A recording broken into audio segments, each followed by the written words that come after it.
Hello, I'm Chris Klein, Guadalupe County Auditor, and this is Texas County Voice, a podcast for all 254 counties. Thank you for listening. Hello and welcome to Texas County Voice. I'm Jody Seaburn with the Texas Association of Counties. Today, I am happy to welcome back to the podcast Mary Huber, Managing Editor of Tax Quarterly magazine, County. Mary also reported the cover story for the newest issue, which takes us to DeWitt County and the heart of the Eagle Ford Shale. The new issue is live right now on county.org, and the print edition should be hitting county mailboxes across Texas very soon. Mary, welcome back to the podcast. Thanks, Jody. It's good to be here. Mary, you were busy this issue. You reported the cover story and you also wrote a major feature on land use and growth, which could easily have been the cover too. But let's talk about the cover. The story focuses on DeWitt County and its experience in the Eagle Ford Shale. You spent a couple of days there reporting this story. What stood out? Well, yes, we went to DeWitt County. I was there for 2 days, I believe now in November. It's been a bit. But I would say the first thing that stood out to me standing in the middle of downtown Cuero was the massive amount of heavy trucks bringing equipment, bringing supplies to oil and gas wells. You cannot miss that this is an oil town. There's businesses all over the street that handle different parts of, energy production. So, yeah, it was just from immediately getting there, which the focus of the story is on the energy production in this part of Texas called the Eagle Ford Shale. And there was no mistaking that was the center of it. Well, describe the story. What is it, the gist of it? Yeah, so the Eagle Ford Shale, it stretches about 27 counties in South Texas, including DeWitt County, which was the central focus of this story. But there was a boom there, oil and gas was discovered in the early 2000s and really just an explosion of growth in the industry there that has had, a major impact on the area in positive ways. Obviously, a growth in its tax base and lots of wonderful things that have come out of it, but also a lot of challenges, and a lot of those are obvious in the roads there. There's just tons of heavy trucks that, travel county roads and they get torn up in a matter of weeks and have to be repaired.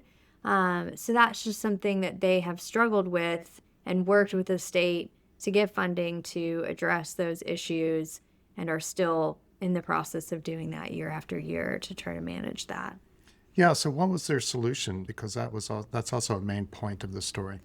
So in 2013, several of these counties in the Eagle Ford Shale banded together and went to the state looking for some solutions to some of these infrastructure problems they were having, and were able to get a grant program funded and got, I think it was like 200 and then 250 million in 2013 and 2015, respectively. And then also lobbied to get mineral royalties underneath the county roads so that they get that money to put toward damages that happen in their particular counties. And that's been a game changer for them. But even with all of that, they still struggle, year after year. The cost of repairing roads is, I think DeWitt spends $23 million a year on its roads. And when you drive through there, you're going on gravel roads that, commissioner told me this was paved a week ago and it's gravel. So I was surprised. I was like, isn't this always a gravel road? He's like, no, this was a real road, a week ago. So it's an ongoing struggle for them out there.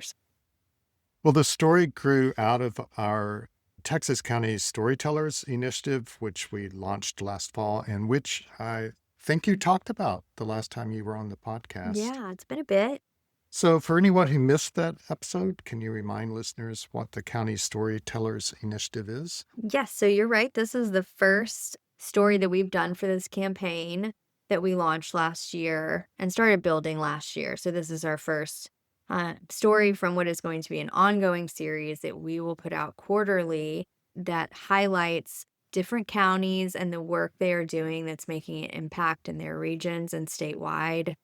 So these will be full multimedia stories. So they'll have print, video, podcast, social media campaigns. So you will be able to see them roll out on our social media, different elements of these stories, and they explore different issues.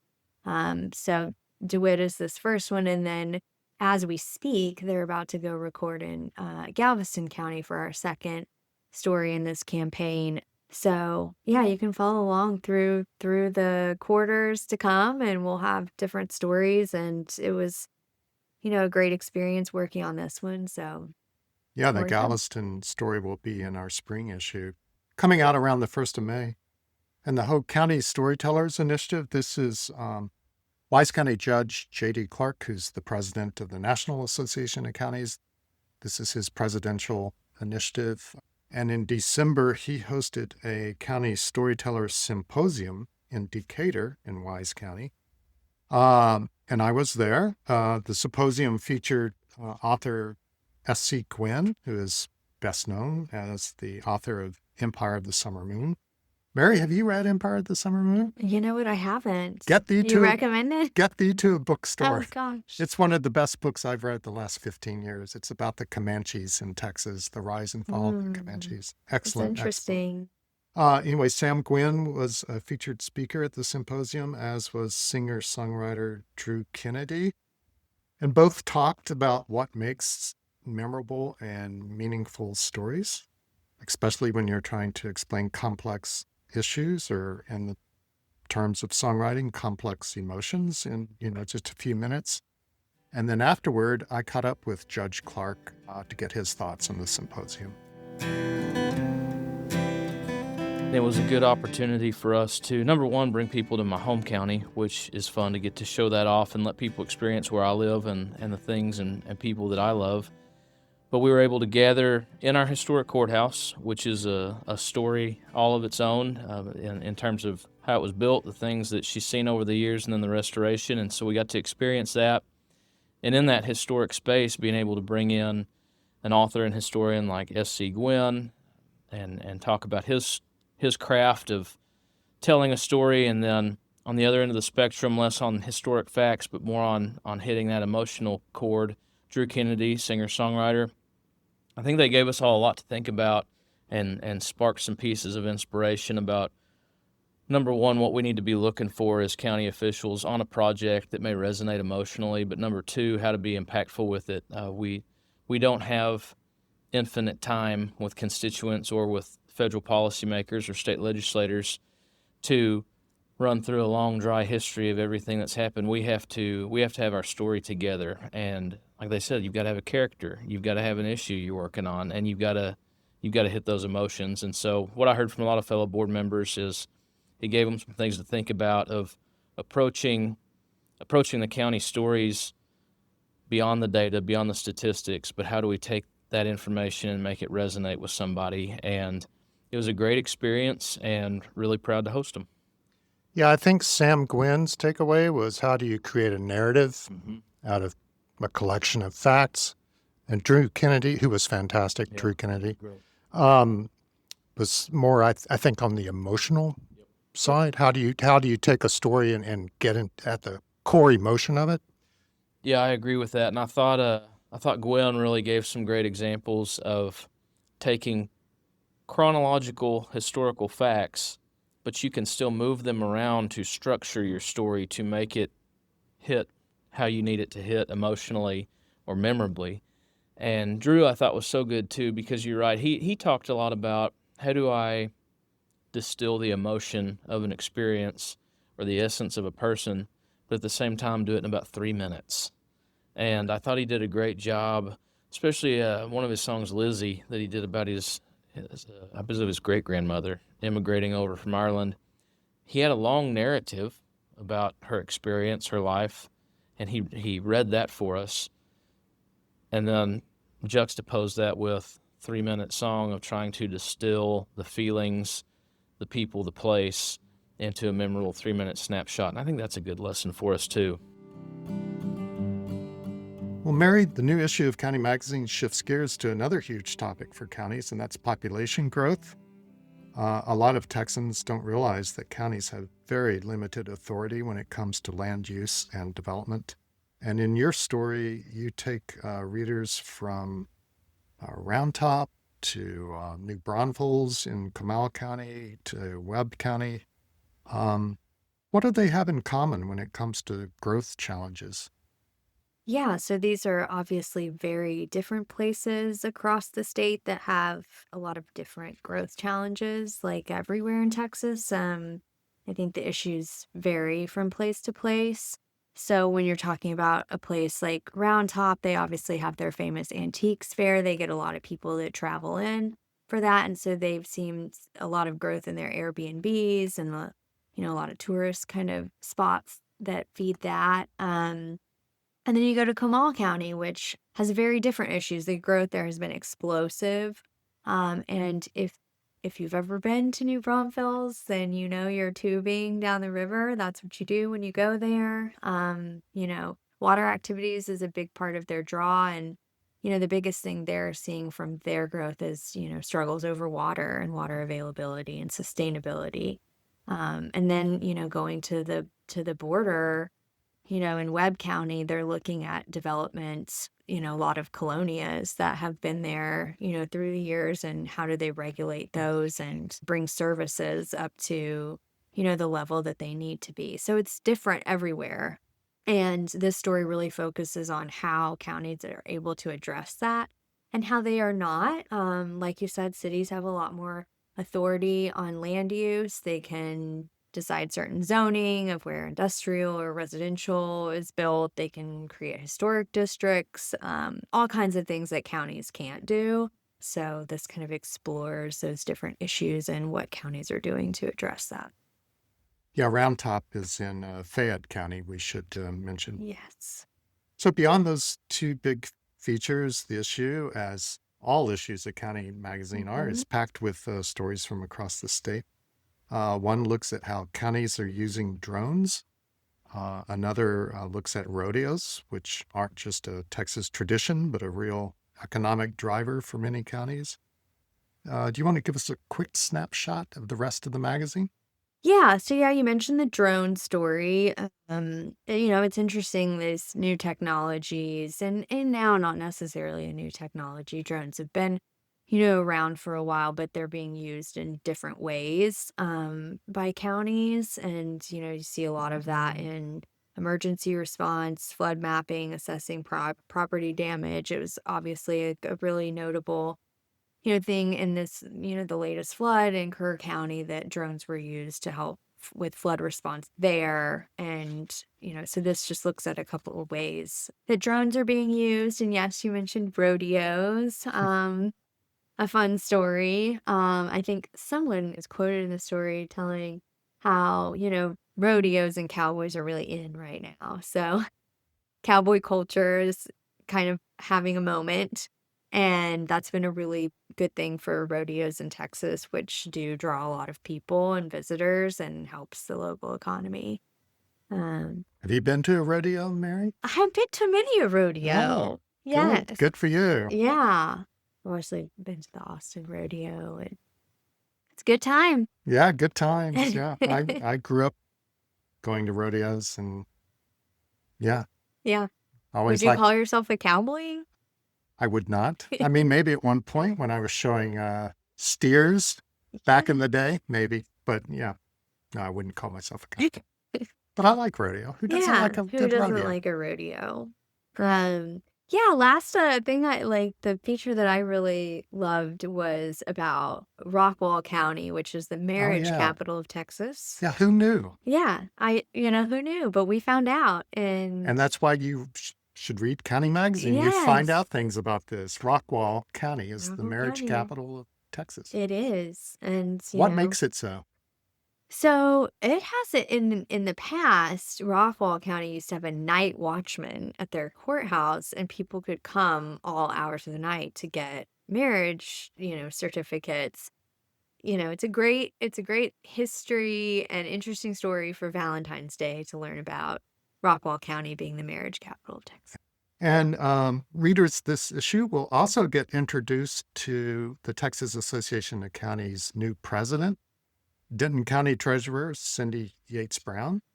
I had the pleasure of interviewing Miss Brown for the podcast and transcribed that interview for a magazine article for this issue.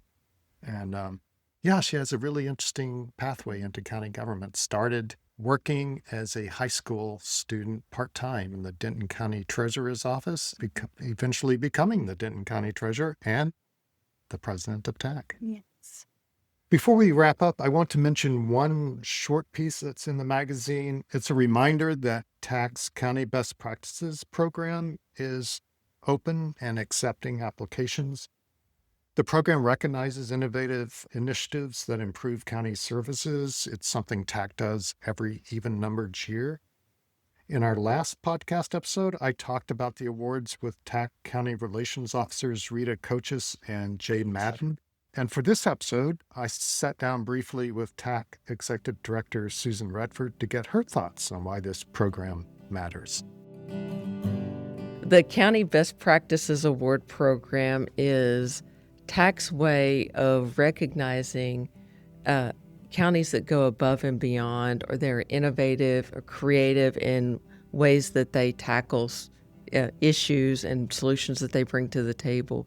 What we're really looking for are ideas that can be shared, something that is new and innovative that has solved a problem within a county that can be shared with other counties that they could duplicate as well. We're a firm believer that you should not reinvent the wheel whenever there's a similar problem. And so this is our way of celebrating those successes, but also sharing them so other counties can learn from them. What does the awards program say about county government across Texas? You know, one of our slogans right now is counties are built to serve. And that, in my mind, is the epitome of what this program is. It is celebrating the innovation, it is celebrating successes, and it's also celebrating just being good stewards of taxpayer funds, yet finding solutions to problems. Why is it important to celebrate and elevate this kind of work happening at the county level? County officials don't really get a lot of recognition or a lot of thanks for the hard work that they do. And our officials are truly just hardworking people who are doing a full-time job to serve their communities. This is our way of acknowledging that, of sending them some kudos and thanking them for their work, but also then elevating the successes of county government so the public can see the great things that are occurring in our counties, so we can also share it with other stakeholders, share it with members of the legislature to show that money is being used to make things better. We are grateful to all the counties who participate in this program. I would love to see even more join this effort, because what we love to do is tell the story of the great things going on in county government. Mary, thanks so much for coming back on the podcast and for all the work that went into this issue of County. Thank you. Thanks for having me. And as a reminder, the current issue is available on county.org, and the print edition will be arriving in county offices soon. Don't go away just yet. We have more. Our colleague Angela Maldonado recently interviewed TAC's Tasha Brent and Ashley Whitfield to talk about TAC's upcoming Healthy County Boot Camp being held February 11th through the 13th in Williamson County. Hi, my name is Tasha Brent, and I'm the wellness consultant for the East Territory for Texas Association of Counties. And I'm Ashley Whitfield. I'm the wellness supervisor for the Healthy County and Wellness Program. Healthy County Boot Camp is our annual conference that we host for our Healthy County coordinators and sponsors that we have across the state in our different counties and county entities. So this is a hybrid conference, so we have opportunities for in-person and online attendees. Right now, I think we're looking at about 250 in person, and I believe 75 online. Really good turnout across the state. Its focus is on a lot of our vendor programs, how we can help support the Healthy County within each of our counties and county entities. It also kind of helps reignite just the purpose of well-being with our coordinators and sponsors so that they can feel inspired to go back to their counties and initiate some of the things that we discuss and bring about positive culture and reinforcement for well-being within their counties. So this is our 17th annual conference. So this really did start shortly after the wellness program got its initial starts back in early 2000s. And as Tasha said, it is there to inspire. So we want them to be able to take messages back, but then we also want them to feel inspired on their personal health and wellness journey. And that's really what our keynote speakers are there to provide. Sean Foy is our opening keynote speaker. He's going to be talking exactly on our theme. Our theme this year is What's Your Why? We really wanted to get down to the nitty gritty, finding out what our purpose is internally, because that's what drives us to do the activities and behaviors that we do.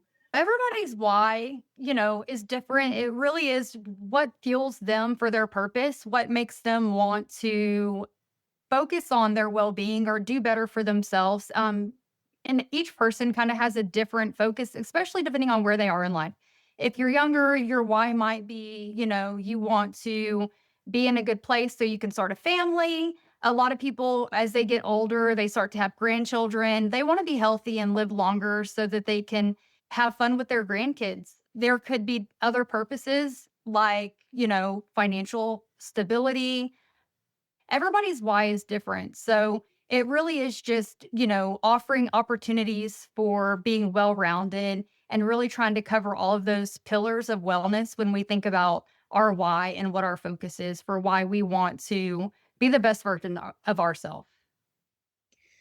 As far as some of the things that I'm excited about, I'll start on the educational front first. So one of the things, as Tasha mentioned, we'll really be focusing on the pillars of health and well-being. And I'm excited to be able to, one, see the team present this information, but also taking all of the different topics, things that they've learned, conversations that they've had with members, putting them into these different presentations and having our attendees experience that.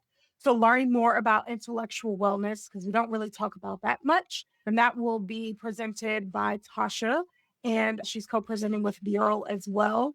Yeah, so Viral Patel, the wellness consultant for the South Territory, and I will be facilitating Train Your Brain, how to increase intellectual wellness.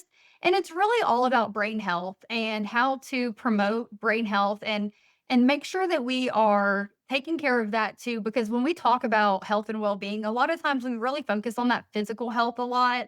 Mental health has been a big one lately as well. But one thing that's really, really important is that we are engaging our mind and our brain. So I'm really, really excited about that. I'm also interested in learning from Sean Foy as well, our opening keynote speaker, on learning our why, learning our purpose, as Tasha mentioned, and then wrapping the conference up with LaShawn Ross from the city of Plano, who will have a really different perspective that is going to me, really touch what our members deal with day to day with working with a public entity, since she is an employee at a municipality as well. So really kind of being able to take everything that we've learned throughout the conference and tying all that up of how do you implement this in a workplace that has the dynamics that county and county related entities do have. Ashley mentioned the education. Before I came to TAC, I was a wellness coordinator in the county that I worked in. And I loved boot camp. It was my favorite conference to attend. And I really did appreciate the educational component of boot camp for what I could bring back to my county. But really, what I appreciate about boot camp now in my role as a wellness consultant with TAC is the opportunity to connect with all of my members across the East Territory and see them, reconnect with them, get an idea of where they're at, where their county is, what their needs are, and get things scheduled, make sure that, I'm able to provide the service that they need. So it's really a great opportunity to see everybody in one place and have that connection and just have opportunities to get together. The premise that I like to use is that exercise doesn't have to be this big grandiose thing, right? You can use the things that you have at home and be physically fit, and increasing your endurance, increasing your strength as well. The other thing that we'll have Friday morning is yoga and meditation, and that is for beginners. We do have beginner poses, so it's not going to be, too intense. And then we always have a walk and a run that's outside, depending on the weather. There have been a couple of conferences where you will see a line of people just walking around the hotel lobby, finding their own little space or path to be able to get our exercise in. Just to echo again, really the purpose of this event is to bring in all of our coordinators and sponsors to kind of reignite Healthy County, get them again familiar with the vendor programs that we have and opportunities within the Healthy County program to bring back to their counties.